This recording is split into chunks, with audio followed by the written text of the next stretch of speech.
বিভিন্ন ইউনিটের বন্ধুরা যারা সমবেত হয়েছেন, বিভিন্ন এলাকার ক্রীড়ামোদী ভাইরা যারা উপস্থিত হয়েছেন, সবাইকে আমাদের গ্রিন বয়েজের পক্ষ থেকে আন্তরিক শুভেচ্ছা এবং অভিনন্দন।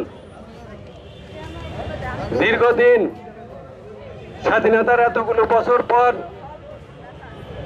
ছাত্র অভ্যুত্থানের 1 বছর পর আজকে এই শহীদ মিনারের পাদদেশে মাঠ রক্ষা করার জন্য আমাদেরকে এখানে সমবেত হতে হবে আমরা কখনো ভাবি নাই। মাঠ রক্ষা করার জন্য আমাদেরকে আজতে অবস্থান করতে হবে সেইটা আমরা কখনো ভাবি নাই। আজকে এখানে ইকবাল হাবিব ভাই দাঁড়িয়ে আছেন, কতবার যে কোর্টে যেতে হয়েছে মাঠকে রক্ষা করার জন্য। আজকে গ্রামে একটি প্রচলন আছে, কথা আছে, গরিবের সুন্দরী বউ নাকি সবার ভাবি। আজকে ঢাকা শহরের সারা বাংলাদেশের মাঠগুলো আজকে সেরকম পরিণত হয়েছে। আজকে ওই ভূমিদস্যুরা আজকে কোনো কিছু হলেই তাদের লোলুপ দৃষ্টি পড়ে ওই খোলা জায়গা, ওই পার্ক, ওই মাঠগুলোতে। মাঠ মানে একটি ভাগাড়, মাঠ মানেই ওখানে ল্যাট্রিন করতে হবে, ওখানে ময়লা ফেলার জায়গা করতে হবে, ওখানে বাড়ি করতে হবে, ওখানে অট্টালিকা বানাতে হবে। আজকে মাঠগুলোকে সেরকম ভাবেই পরিণত করেছে। আজকে এই ঢাকা শহরের যে অনুযায়ী খেলার মাঠ পার্ক থাকার কথা, তার 1 সিকি ভাগও নেই। ঢাকা শহর সহ সারা বাংলাদেশের একই অবস্থা। আমরা কয়েকদিন আগে গত করোনার সময় এই সরোয়ার দীপ্তনে দেখেছিলাম, এখানে ফুড কোর্ট থেকে শুরু করে নানা জিনিস তৈরি করার আগে। আজকে সরোয়ার্দী উদ্যানের ভিতরে গিয়ে দেখবেন আজকে কংক্রিটের নগরীতে পরিণত হয়েছে। ঢাকা শহরে এমনিতে নিঃশ্বাস ফেলার জায়গা নেই। আজকে দিনের পর দিন আমরা হিট ওয়েভের কথা বলি। আজকে হিট ওয়েভে আমরা বাঁচতে পারি না, খোলা জায়গা নেই, গাছ লাগানোর জায়গা নেই। আজকে ঢাকা শহর সবচেয়ে বেশি দূষিত নগরীতে পরিণত হয়েছে। কেন হয়েছে? আজকে আমরা সমবেত হয়েছি, আমাদের যাত্রা শুরু।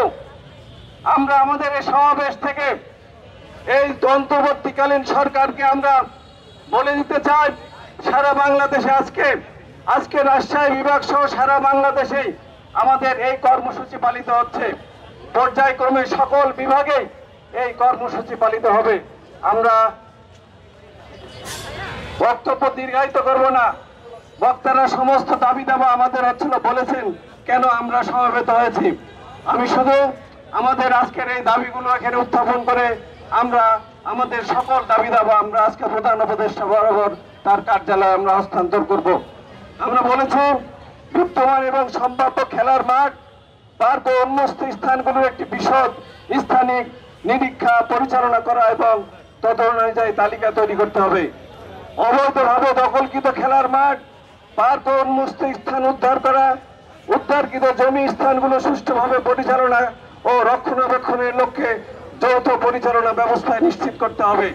খেলার মাঠ ও পার্ক সুরক্ষা করার পাশাপাশি তাদের সংখ্যা বৃদ্ধি ও আন্তঃসবুজ সংযোগ স্থাপন করতে হবে। স্থানীয় সরকারের মাধ্যমে অব্যবহৃত সরকারি এবং ব্যক্তিগত জমি এবং স্কুল কলেজের মাঠসমূহ বহুবিধ ব্যবহার নিশ্চিত করা, অর্থাৎ অব্যবহৃত এই সকল জমিগুলো সঠিক ব্যবস্থাপনা ও রক্ষণাবেক্ষণ নিশ্চিত করে পাবলিক প্রাইভেট পার্টনারশিপ বা কমিউনিটি পার্টনারশিপের মাধ্যমে শিশুদের জন্য সদ্ব্যবহার করতে হবে। স্কুল ও বিশ্ববিদ্যালয়ে খেলার মাঠ অব্যবহৃত সময়কালে অর্থাৎ ক্লাসের সময়ের পরে বা বন্ধের পরে জনসাধারণের জন্য উন্মুক্ত করতে হবে।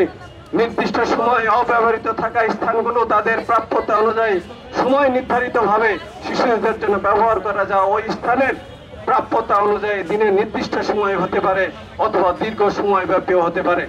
পথচারী বান্ধব সবুজ করিডর স্থাপনের মাধ্যমে পার্ক, লেক ও সাংস্কৃতিক উন্মুক্ত স্থান সমূহ সংযুক্ত করতে হবে। খেলার মাঠ, পার্ক ও উন্মুক্ত স্থানগুলোর পরিকল্পনা বাস্তবায়ন, পরিচালনা, রক্ষণাবেক্ষণ ও স্বচ্ছতা তদারকির জন্য স্থানীয় সরকার প্রতিষ্ঠান, উন্নয়ন কর্তৃপক্ষের খেলার মাঠ ও পার্ক বিষয়ক পৃথক একটি ইউনিট স্থাপন করতে হবে। তেঁতুলতলা মাঠকে স্থায়ী খেলার মাঠ ও উন্মুক্ত স্থান হিসাবে সংরক্ষণ পূর্বক সর্বসাধারণ জন্য উন্মুক্ত রাখার নিশ্চয়তা পূর্বক এ বিষয়ে সরকারি গ্যাজেট প্রকাশ করতে হবে। বন্ধুরা, আজকে ঢাকা শহর সহ সারা বাংলাদেশের মাঠগুলো আজকে বিভিন্ন কর্পোরেট হাউসকে দিয়ে দেওয়া হচ্ছে। সেখানে তারা ব্যবসা করার জন্য নানা ধরনের কর্মসূচি পালন করছে। ওসমানী উদ্যান, সরোয়ার্দী উদ্যান, ধানমন্ডি পার্ক, তাজউদ্দিন আহমেদ পার্ক, গত কয়েকদিন আগে পান্থকুঞ্জ পার্ক এবং শহীদ আনোয়ার রাজের পার্ক অবিলম্বে জনগণের জন্য উন্মুক্ত করে দিতে হবে। ঢাকা শহরে এমনিতে খোলা জায়গার স্থান খুবই অপ্রতুল, দিন দিন বন্ধ হয়ে যাচ্ছে। আজকে আমরা